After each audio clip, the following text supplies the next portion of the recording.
Good morning everyone, good afternoon, good evening. For today, ang gagawin natin ay magkikilay tayo dahil ito po yung kilay natin. Wala tayong kilay, natatagalan po tayo pag nag-home service tayo dahil sa ating kilay. Saka gumagawa po tayo ng kilay, kailangan po magandang ating kilay. So, nakamask po ako ngayon. Tanggalin muna natin ang ating mask at lagyan na natin ng kulay ang ating kilay. Siyempre, para naniniwala ang ating client na maganda tayo magkilay. Paano ba naman maniwala ang ating client pag tayo ang pangit ang ating kilay? Aray! Sakit sa mukha itong pag tinanggal. Sakit. Ayan. Lagay ko po itong mask ko sa umaga para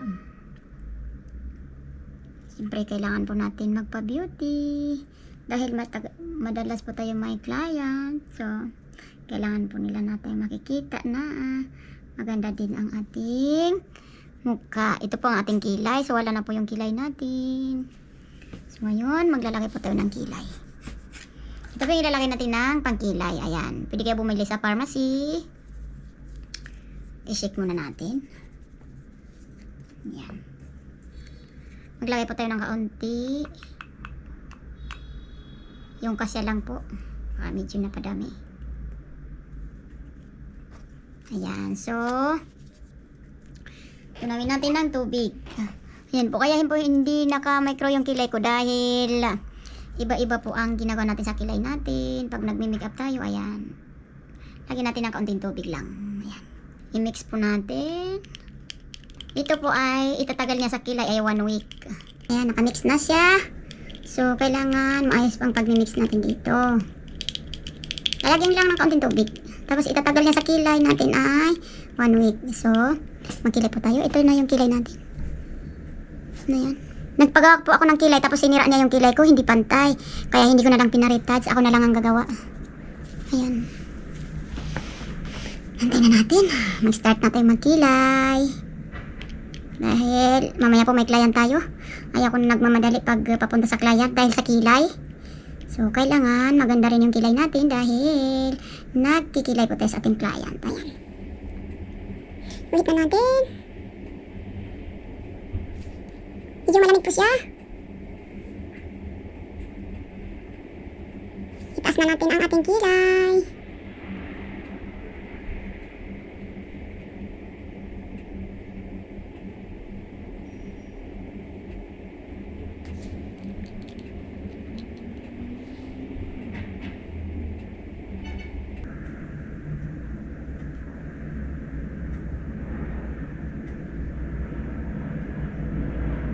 Ayan. So, ito na yung ating kilay. So, kailangan natin linisan sa gilid. Patulisin natin dito para maganda po ang shape niya.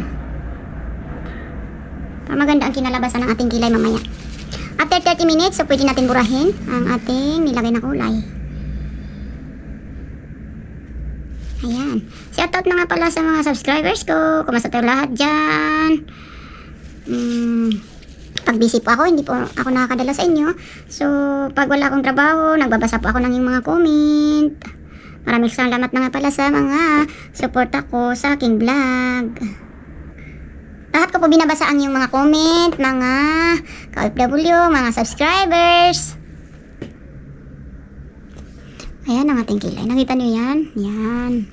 So, mahirap po pantayin ang kilay. Pati ako, marunong ako magkilay pero nahihirapan akong magkilay sa sarili ko. Dahil ang kilay ay hindi po lahat po ng kilay ay hindi pantay. Kailangan niyo po yan pantayin. Yan, lagyan natin sa kabila. So pagdating dito sa dulo, itaas na natin ang ating kilay. Lahat ng kilay pagdating sa dulo ay tinataas po dito. Ayan, itaas na natin. Para hindi po tayo mahirapan pag buburahin natin yung iba. Pag may sobra, burahin na natin. Lahat ng kilay, pag nagkikilay po tayo ay kailangan po itaas dito sa dulo. Tapos tulisan lang dito na maliit. Yan po ang tamang pagkilay.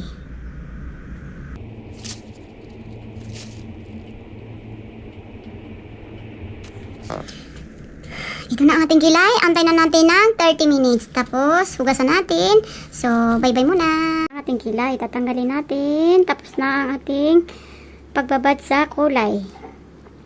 30 minutes ang binabad natin. 30 minutes ang babad natin ng kulay ng ating kilay. So, ito na, tatanggalin natin. Ayan. Diba? Ayan na siya. Ayan.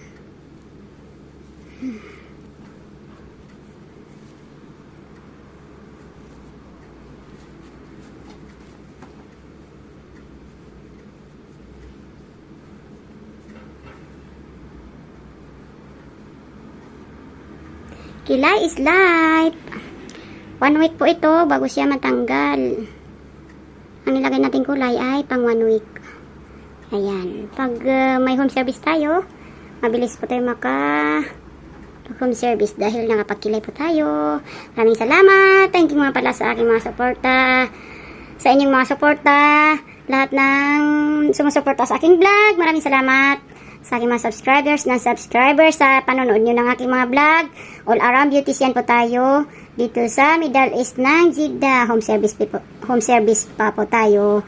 Mga kamaster, mga ka-FW, kumusta tayong dyan lahat? Maraming salamat na nga pala sa inyong panonood ng aking mga vlog. Ito na mga kamaster, papunta na tayo sa ating client. Ito na ang resulta ng ating kilay kanina.